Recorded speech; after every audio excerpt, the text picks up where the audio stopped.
Imagine చెయ్యండి ఒక కాలాన్ని, ఒక అలాంటి టైము ఎప్పుడైతే స్పేస్, టైము మరియు మ్యాటర్ అన్ని వేడిగా మరియు హింసాత్మకంగా ఉండేవి. సైంటిఫిక్ భాషలో మనం దీన్ని కాస్మిక్ కేయాస్ అంటాము.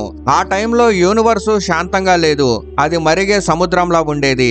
అక్కడ గ్యాస్ మేఘాలు ఒకదాంతో ఒకటి ఢీకొంటూ ఉండేవి. గ్రావిటీ మ్యాటర్ ను కిందకి లాగుతూ ఉండేది మరియు మొత్తం అవుట్ ఆఫ్ ఆర్డర్ లో ఉండేది. చిన్నప్పటి నుంచి మనకు స్కూల్లో రోము ఒక రోజులో నిర్మించబడలేదు అని నేర్పిస్తారు మరియు ఇదే లాజిక్ ను మనం యూనివర్స్ పైన అప్లై చేస్తాం. మనం నమ్ముతాం యూనివర్స్ లో ఆర్డరు, అందం మరియు స్ట్రక్చరు రావడానికి బిలియన్ సంవత్సరాలు పట్టాయని. ముందుగా చిన్న చిన్న మెస్సీ బాల్స్ ఏర్పడ్డాయి, తర్వాత అవి ఢీకొన్నాయి మరియు నెమ్మదిగా బిలియన్ సంవత్సరాల ప్రాసెస్ తర్వాత మన మిల్కీవే లాంటి అందమైన స్పైరల్ గెలాక్సీలు ఏర్పడింది. కానీ నేను మీకు చెప్తే మనం తప్పని, నేను మీకు చెప్తే యూనివర్సు చిన్న వయసులో కేవలం 1.5 బిలియన్ సంవత్సరాల వయసులో ఉన్నప్పుడే అక్కడ ఒక గెలాక్సీ ఉండేది. అది ఈ రోజు మోడర్న్ గెలాక్సీలా పూర్తిగా అభివృద్ధి చెందినది. క్వాస్ మధ్యలో పర్ఫెక్ట్ ఆర్డర్ తో ఉన్న ఒక గెలాక్సీ. ఇది ఏ సైన్స్ ఫిక్షన్ సినిమా కాదు, ఇది 2025లో జరిగిన అతిపెద్ద ఆస్ట్రానమికల్ డిస్కవరీస్ లో ఒకటి. ఇంకా అతి గర్వకారణమైన విషయం ఏంటంటే ఈ డిస్కవరీ వెనుక నాసా లేదా యూరోపియన్ స్పేస్ ఏజెన్సీ సైంటిస్టులు కాదు, మన ఇండియన్ సైంటిస్టుల మేధస్సు ఉంది. మన సైంటిస్టులు కనుక్కున్నారు ఒక కొత్త గెలాక్సీని.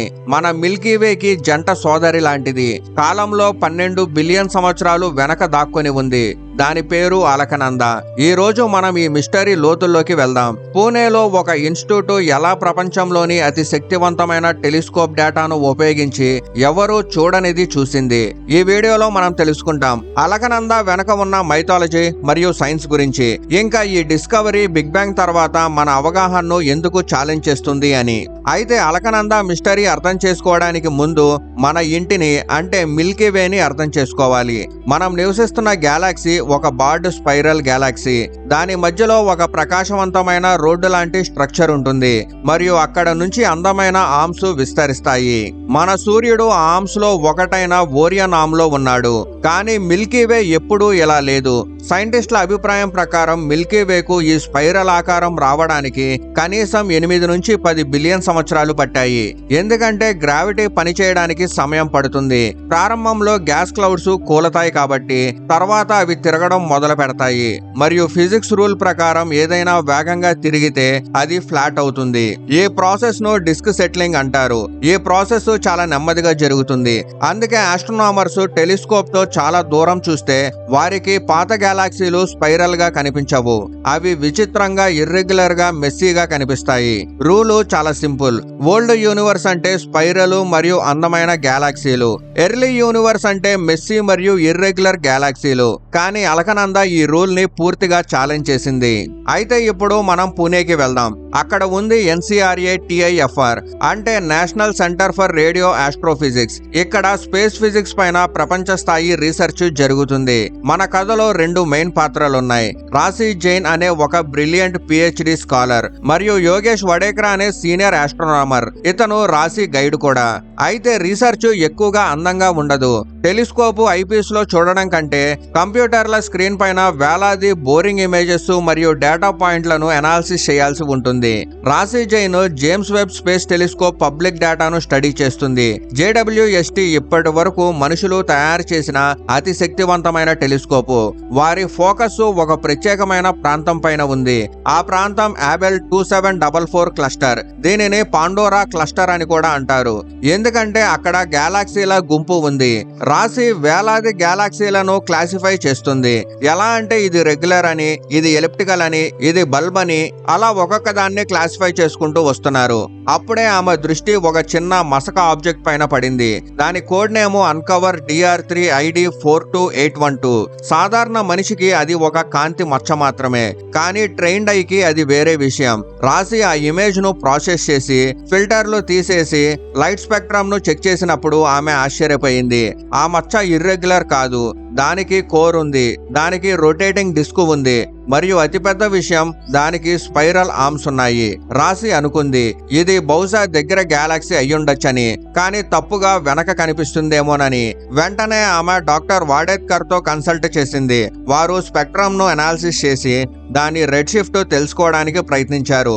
ఆ రెడ్ షిఫ్ట్ మనకు చెప్తుంది ఏదైనా మన నుంచి ఎంత దూరంలో ఉంది అని, ఇంకా కాలంలో ఎంత వెనక ఉంది అని. రిజల్ట్ అయితే వచ్చింది. Red shift is equal to 4.44. ఈ నంబరు వారిని పూర్తిగా షాక్ కి గురి చేసింది. ఈ రెడ్ షిఫ్ట్ 4.44 అంటే ఏమిటంటే, ఈ రెడ్ షిఫ్ట్ అనేది ఒక టైం ట్రావెల్ లాంటిది. చూడండి, లైట్ స్పీడ్ అనేది ఫిక్స్డ్ గా ఉంటుంది. సెకండ్ కు 3 లక్షల కిలోమీటర్లు. మనం సూర్యుడిని చూస్తే మనం దాన్ని 8 నిమిషాల పాతదిగా చూస్తున్నాం. మనకు అతి దగ్గర స్టార్ ప్రాక్సిమా సెంచరీని చూస్తే మనం దాన్ని 4 సంవత్సరాల పాతదిగా చూస్తున్నాం. కాబట్టి Z ఈజ్ ఈక్వల్ టు 4.44 ఉన్న గ్యాలక్సీని చూస్తే లెక్కల ప్రకారం మనం సుమారు 12 బిలియన్ సంవత్సరాల వెనక చూస్తున్నాం. అంటే మనం చూస్తున్న కాంతి యూనివర్సు ఇంకా చిన్నగా కేవలం 1.5 బిలియన్ సంవత్సరాల వయసులో ఉన్నప్పుడు బయటకు వచ్చిన కాంతి. కానీ ఇంత దూరం చూడడం హబుల్ టెలిస్కోప్ కు సాధ్యం కాదు. ఎందుకంటే యూనివర్సు విస్తరిస్తుంది. ఈ విస్తరణ వల్ల పాత కాంతి లాగబడి ఇన్ఫ్రారెడ్ గా మారుతుంది. మన కళ్ళు ఇన్ఫ్రారెడ్ చూడలేవు, మరియు హబుల్ కూడా ఇన్ఫ్రారెడ్ లో బలహీనం. ఇక్కడే జేమ్స్ వెబ్ స్పేస్ టెలిస్కోప్ ప్రవేశిస్తుంది. JWST ప్రత్యేకంగా ఇన్ఫ్రారెడ్ కాంతిని చూడడానికి తయారు చేయబడింది. కానీ అలకనందాను కనుక్కోవడంలో JWST ఒక్కటే కాదు, యూనివర్సు స్వయంగా మనకు సహాయం చేసింది. మీకు గుర్తుందా, ఇంతకు ముందు నేను చెప్పాను కదా, ఆబెల్ 2744 క్లస్టర్. ఈ క్లస్టరు చాలా భారీది. ఇందులో ట్రిలియన్ సూర్యుల మాస్ ఉంది. ఐన్స్టీన్ రిలేటివిటీ థియరీ ప్రకారం భారీ వస్తువులు స్పేస్ ను వంచేస్తాయి. అలకనంద గ్యాలక్సీ ఈ క్లస్టర్ వెనక దాక్కుని ఉంది. క్లస్టర్ గ్రావిటీ ఒక లెన్స్ లా పనిచేసింది. అది అలకనంద నుంచి వచ్చే కాంతిని పట్టుకొని వంచి పెద్దదిగా చేసి JWST వైపు పంపింది. ఈ న్యాచురల్ లెన్స్ లేకపోతే ఈ డిస్కవరీ సాధ్యమయ్యేదే కాదు. ఇప్పుడు అలకనంద స్పెసిఫిక్స్ గురించి మాట్లాడుకుందాం. ఈ గ్యాలక్సీ ఎలా ఉందంటే, ఇది ఒక గ్రాండ్ డిజైన్ స్పైరల్ గ్యాలక్సీలా కనిపిస్తుంది. దీని స్ట్రక్చరు చాలా క్లియర్ గా వెల్ డిఫైన్డ్ గా ఉంది. ఎర్లీ యూనివర్సెస్ లో గ్యాసెస్ చాలా వేడిగా టర్బులెంట్ గా ఉంటుంది. అలాంటి పరిస్థితుల్లో స్టార్లు ఒక డిస్కులో సెటిల్ అవ్వడం చాలా కష్టం. కానీ అలకనందాలో స్టార్లు చాలా శాంతంగా తిరుగుతున్నాయి. దాని రేడియస్ సుమారు 14,000 లైట్ ఇయర్స్. కంపేర్ చేస్తే మిల్కీవే రేడియస్ సుమారు 50,000 లైట్ ఇయర్స్. అంటే అలకనంద సైజులో చిన్నది, కానీ స్ట్రక్చర్ లో పూర్తిగా అభివృద్ధి చెందినది. అయితే ఈ గ్యాలక్సీస్ లో స్టార్ల తయారీ గురించి మాట్లాడదాం. మన మిల్కీవేలో ఇప్పుడు సంవత్సరానికి 1 లేదా 2 కొత్త స్టార్లు మాత్రమే పుడుతున్నాయి. కానీ అలకనంద అది ఒక బీస్ట్. అక్కడ ప్రతి సంవత్సరం 60 నుంచి 65 కొత్త స్టార్లు పుడుతున్నాయి. దీన్ని స్టార్ బర్స్ ఫేజ్ అంటారు. ఒకసారి ఆలోచించండి, ఒక చిన్న గ్యాలక్సీ మన గ్యాలక్సీ కంటే 30 రెట్లు ఎక్కువ వేగంతో స్టార్లు సృష్టిస్తుంది. అది కూడా యూనివర్సు ప్రారంభ రోజుల్లో. అంటే అక్కడ ఎనర్జీ లెవెల్ ఊహకి అందనిది. సూపర్నోవాలు పేలుతున్నాయి, భారీ రేడియేషన్ వస్తుంది. అయినప్పటికీ అది తన స్పైరల్ ఆకారాన్ని మెయింటైన్ చేస్తుంది. ఇది ఫిజిక్స్ రూల్ ప్రకారం చాలా విచిత్రం. ఇప్పుడు ఒక ఇంట్రెస్టింగ్ ప్రశ్న, ఈ గ్యాలక్సీకి అలకనంద అని పేరు ఎందుకు పెట్టారు? సాధారణంగా సైన్స్ లో గ్యాలక్సీల పేర్లు చాలా బోరింగ్ గా ఉంటాయి. ఎగ్జాంపుల్ గా GNG1 లేదా HT1 లాంటివి. కానీ రాశి జైన్ దీనికి ఒక కల్చరల్ ఐడెంటిటీ ఇచ్చారు. ఇండియాలో మన మిల్కీవేను మందాకిని అని కూడా పిలుస్తారు. పురాణాల ప్రకారం మందాకిని ఆకాశ గంగ. భూమిపైన గంగా నది ఏర్పడడానికి ముందు హిమాలయాల్లో అలకనంద మరియు భగీరథ నదులు కలుస్తాయి. సైంటిస్టుల లాజిక్ ఏమిటంటే, ఈ కొత్త గ్యాలక్సీ మన మిల్కీవే లాగా కనిపిస్తుంది. అంటే ఇది దాని పూర్వీకురాలు లేదా విడిపోయిన సిస్టర్ లాంటిది. అందుకే దీనికి అలకనంద అనే పేరు పెట్టారు. ఇది కేవలం ఒక పేరు కాదు, ఇది భారతీయ వారసత్వం మరియు మోడర్న్ ఆస్ట్రానమీ మధ్య ఉన్న సంబంధానికి ఒక గౌరవం. ఇప్పుడు అసలు విషయం ఏంటంటే, ఈ డిస్కవరీ ఎందుకు అంత పెద్దది? దీనికి ఆన్సరు సైన్స్ లో ఒక ముఖ్యమైన థియరీ ఉంది, hierarchical model of Galaxy formation. ఈ మోడల్ ప్రకారం చిన్నవి కలిసి పెద్దవి అవుతాయి. బిగ్ బ్యాంగ్ తర్వాత గ్యాస్ క్లౌడ్స్ ఏర్పడ్డాయి. తర్వాత చిన్న చిన్న డార్ఫ్ గ్యాలక్సీస్ ఏర్పడ్డాయి. తర్వాత అవి ఒకదాంతో ఒకటి ఢీకొని మర్జ్ అయ్యాయి. మరియు బిలియన్ సంవత్సరాల తర్వాత పెద్ద స్పైరల్ గ్యాలక్సీలు ఏర్పడ్డాయి. కానీ ఈ మోడల్ ప్రకారం 1.5 బిలియన్ సంవత్సరాల వయసులో ఒక పూర్తి స్పైరల్ గ్యాలక్సీ ఉండడం అసాధ్యం. ఇది ఎలా ఉంటుందంటే, 5 సంవత్సరాలు పిల్లవాడు PhD చేయడం లాంటిది. ఇండియన్ సైంటిస్టులు చెప్తుంది ఏంటంటే, అలకనంద కనుక్కోవడం ద్వారా ఈ ఫార్మేషన్ ప్రాసెస్ మనం అనుకున్న దానికంటే చాలా వేగంగా జరిగి ఉండొచ్చు అని. బహుశా ఎర్లీ యూనివర్స్ లో గ్యాస్ త్వరగా చల్లబడిపోయి ఉండొచ్చు, లేదా డార్క్ మ్యాటర్ డిస్ట్రిబ్యూషన్ వేరుగా ఉండొచ్చు. ఈ డిస్కవరీ డిస్కవరీ సైంటిస్టులను తమ కంప్యూటర్ సిమ్యులేషన్ను మళ్ళీ చెక్ చేయమని బలవంతం చేస్తుంది. మన ఫిజిక్స్లో ఏదైనా లోపం ఉందా, లేక యూనివర్సు మనకు ఇంకా తెలియని రహస్యాలను దాచిపెడుతుందా అని. ఇప్పుడు మరింత షాకింగ్ విషయం ఏంటంటే గ్యాలాక్టిక్ బార్. మనం స్పైరల్ ఆర్మ్స్ గురించి మాట్లాడాం, కానీ సైంటిస్టులను ఇంకా ఎక్కువ ఆశ్చర్యపరిచింది అలకనంద సెంటర్లో ఉన్న భాగం. దాన్ని గ్యాలాక్టిక్ బార్ అంటారు. గ్యాలాక్సీ సెంటర్లో స్టార్లతో కూడిన ఒక రెక్టాంగులర్ స్ట్రక్చర్ తిరుగుతూ ఉంటుంది. అది సాధారణ విషయం కాదు. ఫిజిక్స్ ప్రకారం గ్యాలాక్టిక్ బార్ ఏర్పడాలంటే గ్యాలాక్సీ డైనమికల్ గా కోల్డ్ గా ఉండాలి. అంటే ర్యాండమ్ మోషన్ తక్కువగా ఉండాలి, రొటేషన్ మోషన్ ఎక్కువగా ఉండాలి. దీన్ని V/α రేషియో అంటారు. ఈ రేషియో హైగా ఉంటే గ్యాలాక్సీ డిసిప్లైన్డ్ అని, లో అయితే కాస్టిక్ అని. అలకనందాలో బార్ ఉండడం అంటే బిగ్ బ్యాంగ్ తర్వాత కూడా స్పేస్ లో కొన్ని ప్రాంతాలు చాలా శాంతంగా ఉన్నాయని అర్థం. అంటే ఇది తుఫాను మధ్యలో ఒక ప్రశాంత గది దొరికినట్టే. ఇంకా ముఖ్యమైన విషయం, ఈ బార్ పని ఏమిటి? ఇది గ్యాలాక్సీకి ఫ్యూయల్ పైప్ లా పనిచేస్తుంది. ఇది బయట నుంచి గ్యాస్ ను లాగి గ్యాలాక్సీ సెంటర్ కు పంపుతుంది.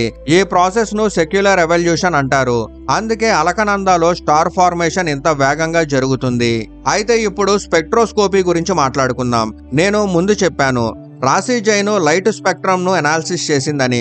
ఆస్ట్రోనామీలో అందమైన ఫోటోల కంటే గ్రాఫ్లు ఎక్కువ విలువైనవి. పూణే సైంటిస్టులు కేవలం అలకనంద ఫోటో తీయలేదు, ఆ గ్యాలాక్సీ నుంచి వచ్చే ప్రతి కాంతి కిరణాన్ని అనాలిసిస్ చేశారు. ఈ ప్రాసెస్ ను స్పెక్ట్రోస్కోపీ అంటారు. ప్రతి ఎలిమెంట్ అంటే హైడ్రోజన్, ఆక్సిజన్ లేదా హీలియం, ఇవి ప్రత్యేకమైన సిగ్నేచర్ ను కాంతిలో వదులుతుంది. రాశి జైన్ ఒక ముఖ్యమైన సిగ్నల్ ను గుర్తించింది, పాషన్ ఆల్ఫా ఎమిషన్ లైన్. ఇది వినడానికి టెక్నికల్ గా అనిపించినా దీని లాజిక్ చాలా సింపుల్. కొత్త స్టార్లు ఏర్పడినప్పుడు అవి హైడ్రోజన్ గ్యాస్ ను వేడి చేస్తాయి, మరియు ఈ వేడి గ్యాసు ఒక ప్రత్యేకమైన రంగు కాంతిని విడుదల చేస్తుంది. హబుల్ టెలిస్కోప్ ఈ కాంతిని చూడలేకపోయింది, ఎందుకంటే యూనివర్స్ ఎక్స్పాన్షన్ దాన్ని ఇన్ఫ్రారెడ్ గా మార్చేసింది. కానీ జేమ్స్ వెబ్ టెలిస్కోప్ లో ఉన్న నియర్ ఇన్ఫ్రారెడ్ కెమెరా దీనిని గుర్తించింది. డేటాలో ఒక బలమైన స్పైక్ కనిపించింది. అది క్లియర్ గా చెప్పింది ఇక్కడ యాక్టివ్ స్టార్ ఫార్మేషన్ జరుగుతుంది. ఈ స్పెక్ట్రోస్కోపిక్ ప్రూఫ్ లేకపోతే అలకనంద కేవలం ఒక మసక మచ్చగా మిగిలిపోయేది. కానీ ఇప్పుడు అది ఒక స్టార్ ఫ్యాక్టరీగా ప్రూవ్ అయింది. అయితే ఇప్పుడు మనం మాట్లాడాల్సింది డార్క్ మ్యాటర్ గురించి. ఇది కనిపించదు, కానీ అన్నిటినీ కంట్రోల్ చేస్తుంది. ఏ గ్యాలాక్సీ అయినా డార్క్ మ్యాటర్ లేకుండా ఏర్పడదు. ఇది ఒక అదృశ్య గ్లూ లాంటిది. ఇది స్టార్ ను కలిసి ఉంచుతుంది. స్టాండర్డ్ థియరీ ప్రకారం మొదట చిన్న డార్క్ మ్యాటర్ హ్యాలోలు ఏర్పడతాయి, తర్వాత అవి కలిసి పెద్ద హ్యాలోలు అవుతాయి, తర్వాత వాటిలో గ్యాస్ చేరి గ్యాలాక్సీలు ఏర్పడతాయి. కానీ అలకనంద సైజు మరియు స్టెబిలిటీ చూసి సైంటిస్టులు ఆశ్చర్యపోయారు. ఇది ఇంత అభివృద్ధి చెందిన గ్యాలాక్సీని నిలబెట్టడానికి ఒక భారీ డార్క్ మ్యాటర్ హ్యాలో అవసరం. అయితే క్వశ్చన్ ఏంటంటే అది ఇంత త్వరగా ఎలా ఏర్పడింది? రెండు అవకాశాలు ఉన్నాయి. డార్క్ మ్యాటర్ మనం అనుకున్న దానికంటే ఎక్కువగా కాంప్లెక్స్ అవుతుందేమో, లేదా ప్రైమార్డియల్ బ్లాక్ హోల్స్ దీనికి కారణమై ఉండొచ్చు. ఈ డిస్కవరీ లాంబ్డా సిడిఎం మోడల్ కు ఒక పెద్ద పరీక్షగా మారింది.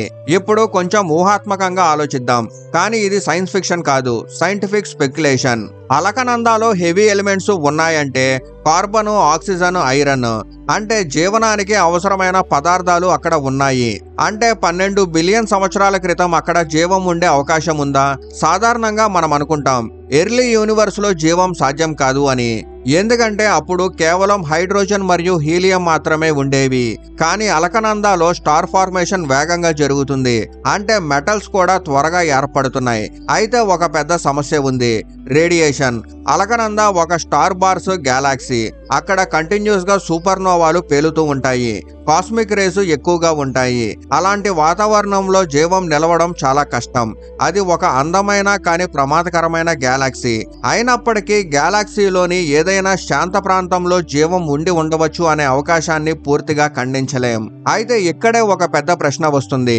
ఎన్రికో ఫెర్మి అడిగిన పాపులర్ క్వశ్చన్, యూనివర్సు ఇంత పెద్దది, ఇంత పాతది అయితే ఏలియన్స్ ఎక్కడా? అలకనంద ఈ ప్రశ్నను ఇంకా కాంప్లికేటెడ్ చేస్తుంది, ఎందుకంటే ఈ గ్యాలాక్సీ చూపిస్తుంది అభివృద్ధి చాలా ముందే ప్రారంభమై ఉండొచ్చు. బహుశా జీవం కూడా ముందే ప్రారంభమై ఉండొచ్చు, కానీ తీవ్ర పరిస్థితుల వల్ల నిలవలేకపోయి ఉండొచ్చు.